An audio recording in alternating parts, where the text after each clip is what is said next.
So, V4 is in around 4 hours. In reality, it's 3 hours 20, but it usually takes a while before we get the kit leaked, so I'm gonna say around 4 hours, right? As you can see, Shark Girl in the background, literally the only reason why I played ZZZ, right? Because I love this woman. But today I want to give my opinion and answer the question. If Cerydra, with her current kit, made it to the live version, would this mean that she would be a Jiaoqiu situation? And if you want my quick answer without any bullshit, yes, 100% this would be a Jiaoqiu situation all over again. However, if you want to hear me explain why it is I feel the way I do, sit back, relax, and hear me out, right?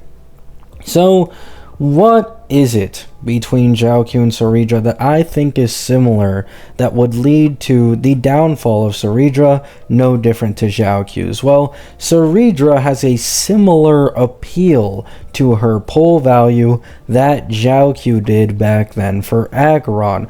This being that he provided something unique, being his stack gen. His stack gen in best case scenarios simply could not be matched by anyone else in the game, not even closely, right? He had a dictatorship over Acheron because of how good his stacking ability was. On top of this, his vulnerability buff was perfectly made for Acheron. He gives 35 at base, but gives you 50 if you also ult. So this is perfect for Acheron, who focus is all of her damage on ult. And so you can pretty easily connect the dots between what Jiaoqiu provides for Acheron at the time and what Cerydra provides for Phanon, right?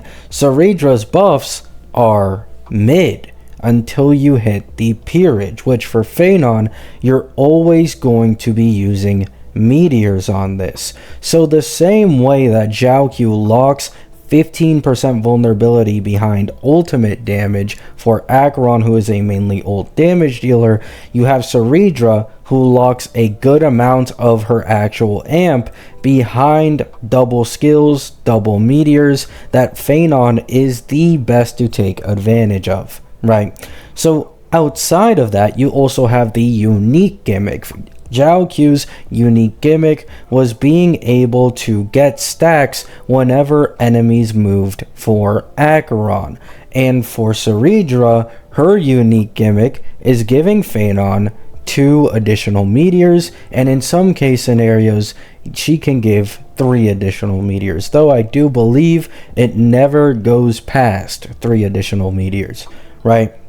So the issue with Cerydra is the same issue Jiaoqiu has and why he got power crept. Even though Jiaoqiu has some solid stack gen, one, there's a lot of characters these days, especially Heistlands, who can be competitive with the stack gen. However, mainly 2, characters just become better at amping. This is literally what put Jiaoqiu in the grave for Acheron.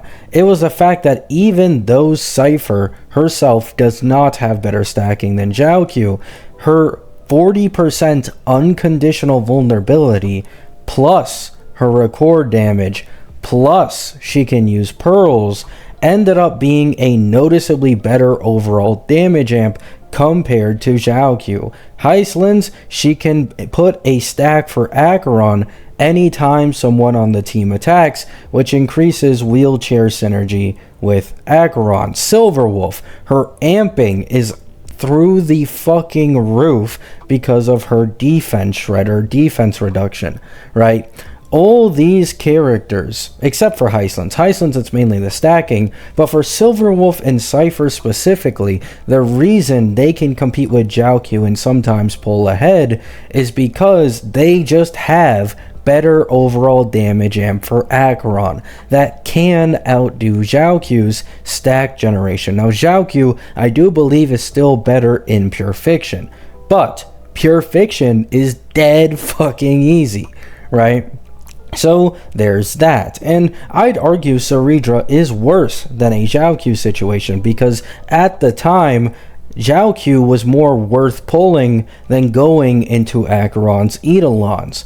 Phanon is the complete opposite. He has the most broken E0 to E2 jump in the entirety of the game. So your priority isn't pull Phanon, then get Cerydra as the best in slot. It's pull Phanon, then get his E2, then get his Lycone, and there's a possibility that if Dan Heng is free, his Lycone or his E1 could have similar value to also pulling Cerydra, but you're getting it for a sustain that you can use generally among multiple teams, especially if you have Sunday. So now you also need to consider Dan Heng in here as well. Oh, but wait, Phanon's E6 is competitive with E2S1 Cerydra. A lot of people don't know this. E2S1 Cerydra is 4 cost. Going from E2 to E6 is also an additional 4 cost. Even though they are similar in terms of the final damage they reach, Phanon's E6 has massive QOL towards his ultimate. He starts off with a noticeable amount more of stacks, and on top of this, he can literally just infinitely be inside his ult. Like, you can stack enough and just ult. Once you finish the ult, you can instantly go back and ult again, similar to the Lygus mechanic, right? So, you can invest into a Phanon E6. Probably what's going to happen, wait a year, if not less.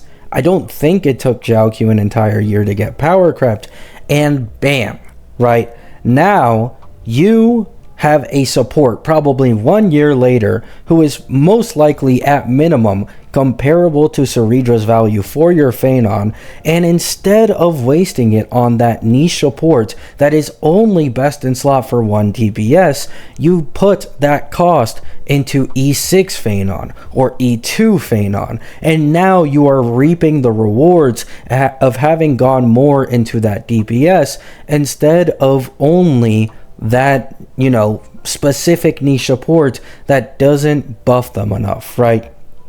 Now, do I think Cerydra will get buffed? Yes. I don't even want to pull Cerydra, but I do think it's quite obvious that she's going to get buffed, because not even just comparing to his Eidolon investment, at base, Cerydra is not strong enough. If you can pull an E1 Tribi and instantly be better than an E0 Cerydra, that is trash, right? I know that might be harsh. Oh my god, Gabby, it's E1 Tribi. You need to keep in mind, E0 S0 Tribi beats by a noticeable amount E1 S1 Robin for the Herda.